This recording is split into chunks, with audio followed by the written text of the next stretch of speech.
James Thomas from the EDC here, and good morning, sir.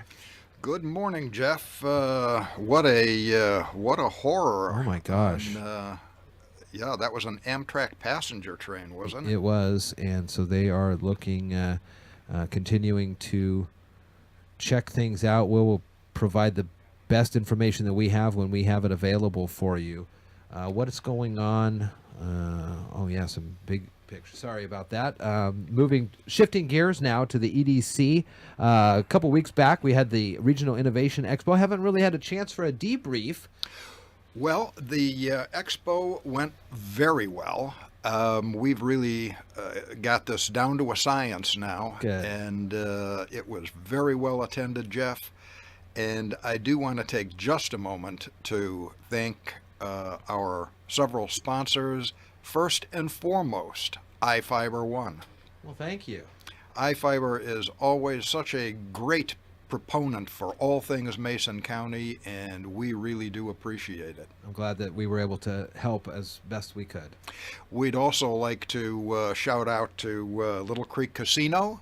They hosted the event and were a sponsor, and they too are always there for the community. I popped in right towards the end of the expo to hear a little bit of the end of Dr. Connolly's conversation, but yeah, the whole place in there, the event center, it looked really nice, and obviously the spread is always wonderful. They do a great job there at the casino. Yeah, and Bill is always interesting to listen to.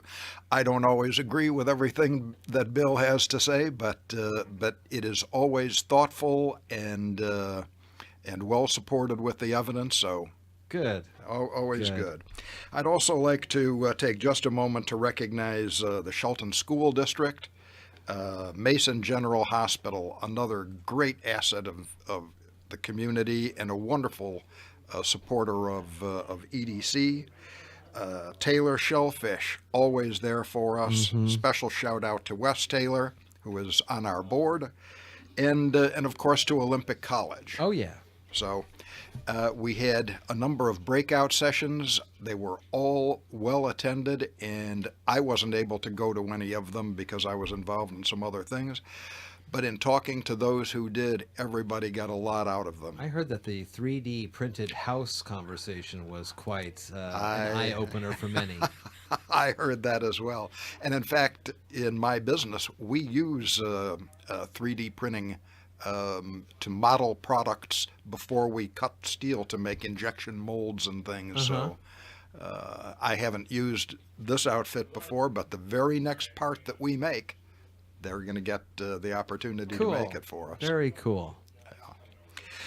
And then last week we had our annual board retreat, and that's where we lay out our plans for the coming year. Sure. And of course, at the top of that list is finding a new executive director. Yeah. We will be having next week interviews with 5 candidates.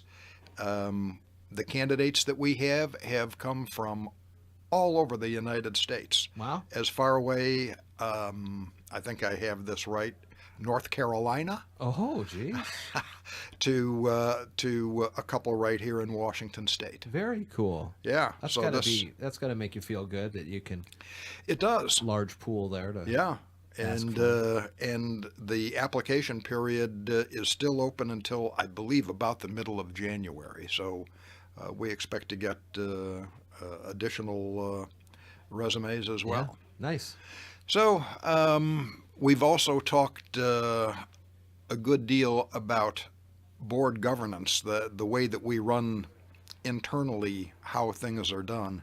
We want to be sure that when we have a new executive director, that he or she has the support that they need to really prosper in the job. And so we've done a little trimming of the knobs to help that along.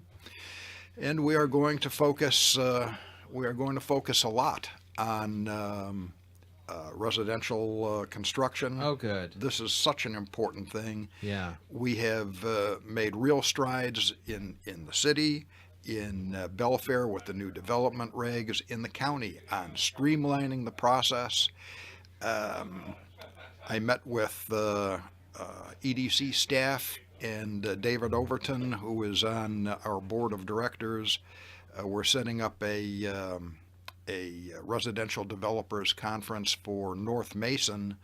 The date has not been set yet, and this is not going to be a public event. Yeah. This Okay. is specifically for regulators, builders, and this will be handled on an invitation-only basis. I'd imagine that the EDC, an Economic Development Council for a county, I know that we appreciate the model of multifamily dwellings and residential dwellings like that.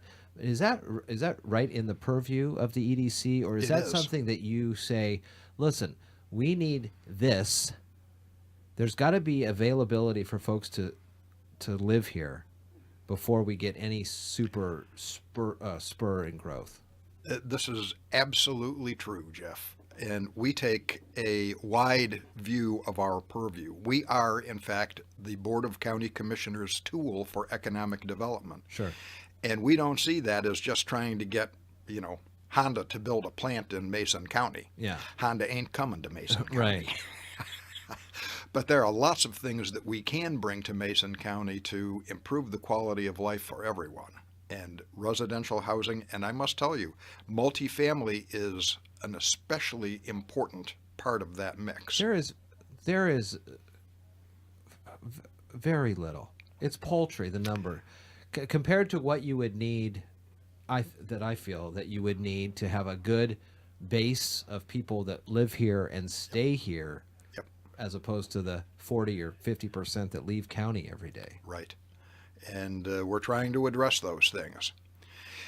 We're also very interested in trying to bolster the recreational businesses in Mason County. We have so many wonderful opportunities for recreation here. And I know you've heard me flog this horse before. The one thing that we are lacking is a couple of quality hotels, one on the north side and one on the south side. And I will be spending, I will mention that I was reelected chairman of the board for 2018, and I will spend a great deal of my effort in 2018 doing what I can to get hotels on both north side and south side. That's a huge boom too, if we're looking as Mason County to be the gateway to the Olympics and Absolutely. things like that. And I would like the gateway to not be the gateway down to Olympia. Sure. So you've got a place to stay at Yeah, night. yeah. Move that gateway a little closer to the Olympics. Well, James, we got to run out of here, but no show next week or the week after for the Christmas and New Year holidays. So And Merry Christmas to you. I'd like to wish you and all of our listeners the very best for the coming holidays, and look forward to seeing you when our shows resume. Very nice.